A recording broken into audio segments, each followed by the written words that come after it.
கடைகள் மற்றும் வணிக நிறுவனங்கள் ஆண்டு முழுவதும் 24 மணி நேரமும் திறந்திருக்க அனுமதி அளித்து பிறப்பிக்கப்பட்ட அரசாணை குறித்து அனைத்து காவல் நிலையங்களுக்கும் தெரிவிக்குமாறு சென்னை உயர்நீதிமன்றம் உத்தரவிட்டுள்ளது.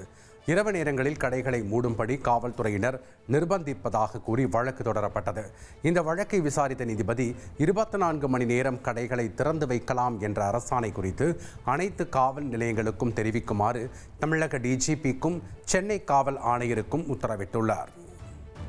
திருப்பத்தூர் மாவட்டம் ஆம்பூரில் கடந்த 2015ஆம் ஆண்டு நடந்த கலவர வழக்கில் 22 பேர் குற்றவாளிகள் என மாவட்ட நீதிமன்றம் தீர்ப்பளித்துள்ளது.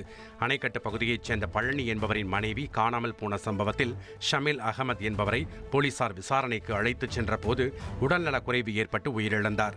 இதனால் ஆத்திரமடைந்த உறவினர்களும் பொதுமக்களும் போராட்டத்தில் ஈடுபட்ட போது பேருந்துகள், காவல்துறை வாகனங்கள், கடைகள் உள்ளிட்டவை சேதப்படுத்தப்பட்டன. இந்த சம்பவம் தொடர்பாக 191 பேர் மீது வழக்கு பதியப்பட்டது. இவர்களில் 22 பேர் குற்றவாளிகள் என நீதிமன்றம் அறிவித்து சிறை தண்டனை விதித்துள்ளது. பாதிக்கப்பட்ட 2 காவலர்களுக்கு தலா 10 லட்சம் ரூபாய் நிவாரணம் வழங்கவும் நீதிமன்றம் உத்தரவிட்டது. தந்தி டிவியின் சப்ஸ்கிரைபர்ஸ் அண்ட் ஃபாலோவர்ஸ் குடும்பத்தில் நீங்களும் இணையுங்க.